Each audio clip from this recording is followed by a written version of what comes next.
Wake up. Wake up, Africa, your time has come. Open up your eyes and see the sun.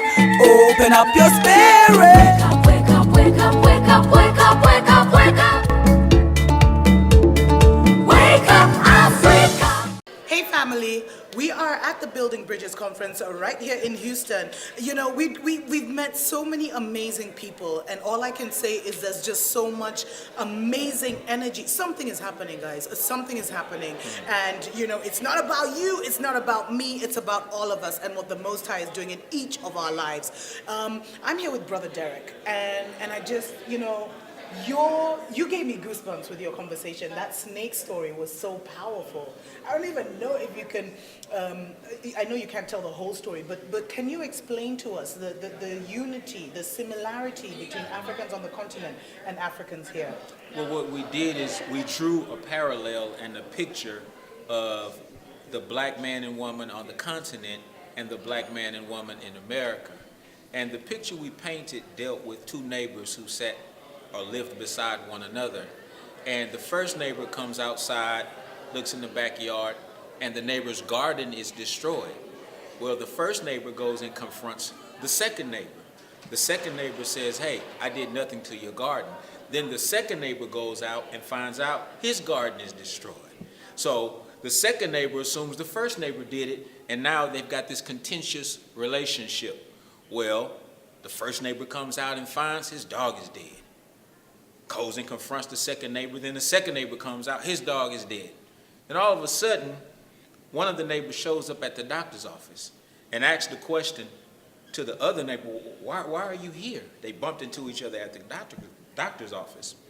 And he said, I was bitten by a snake. And then the neighbor that asked the question said, I was bitten by a snake as well. Yeah. And it was not until they arrived at the doctor's office that they realized that they both had been bitten by the same snake that destroyed both of their gardens and the same snake that killed both of their dogs. So at that point, doctor, they decided to join forces. Yeah. So they went back to their homes and they went and they got their garden hose and they went and they chased down the snake. Yeah. And once the snake, who was an enemy to the both of them, was removed, then their gardens flourished. Their animals were happy, and they didn't have to worry about being bitten by this poisonous snake anymore. So the point that we were making is that the black man and woman in America and the black man and woman in Africa have to realize that we have been bitten by the same snake. The colonizer is the snake. Yes. The European is the snake. The same snake that bit you is the same snake that bit me. Yes. And it will take us joining forces in order for us to defeat the enemy and begin to build the bridges necessary for the black man throughout the entire earth to take his and her rightful place. So, you know, the 400 mark is coming up in 2019. A lot of people are talking about it, the 400 years since the transatlantic slave trade allegedly started.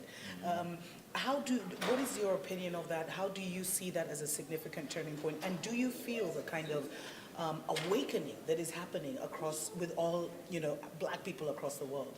I absolutely feel the awakening. A natural awakening is taking place. A spiritual awakening is taking place. An intellectual awakening is taking place as well. Now, as a student of the Honorable Elijah Mohammed, we were taught that the first slave ship arrived in America not in 1619, but in 1555. Whoa, yeah. In Jamestown, Virginia, and it was captained by one John Hawkins. Mm-hmm. They actually named the first slave ship Jesus, believe it or not. That's crazy. And this could be found in the Library of Congress. But as our people begin to celebrate what they believe to be 400 years in slavery, what we hope is that this line of demarcation or this watershed moment will cause us to look back and reflect on what it is that our people actually went through in this country. So if it's a moment of reflection and a moment of meditation, one that brings us closer together, then I applaud it. But what we have to do, Dr. Mumbi, is In America, they love to teach us about the slaves who were forced to submit. They don't like to teach us about the slaves who actually revolted. Yeah. This morning I was reading about how they came and they captured a group and they put them on a slave ship from Africa. But before they could even get, too far off of the coast of Africa, there was an insurrection and a rebellion, and they had to turn the ship around. Yeah. So as we approach 2019, as we're teaching about the history, we cannot leave out the slaves that refused to be slaves. Yes. They tend to write the slaves who refused to be slaves out of history, and we got to make certain that their stories are told as well. Absolutely amazing. And any final thoughts? Any final comments? We have to go catch a flight to go to Atlanta for another Building Bridges conference. But any final comments? And the only thing that I would like to say is that black people on the continent and black people in America, we must develop a more healthy respect for one another.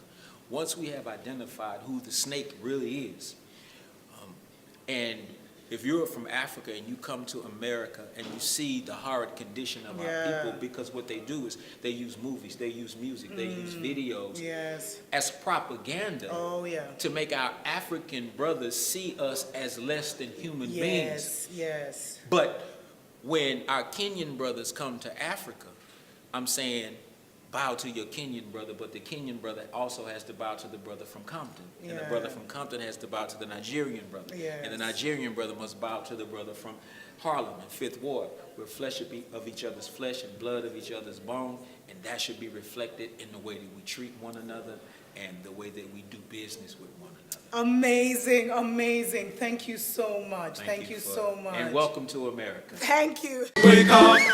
Wake up, Africa, your time has come. Open up your eyes and see the sun. Open up your spirit.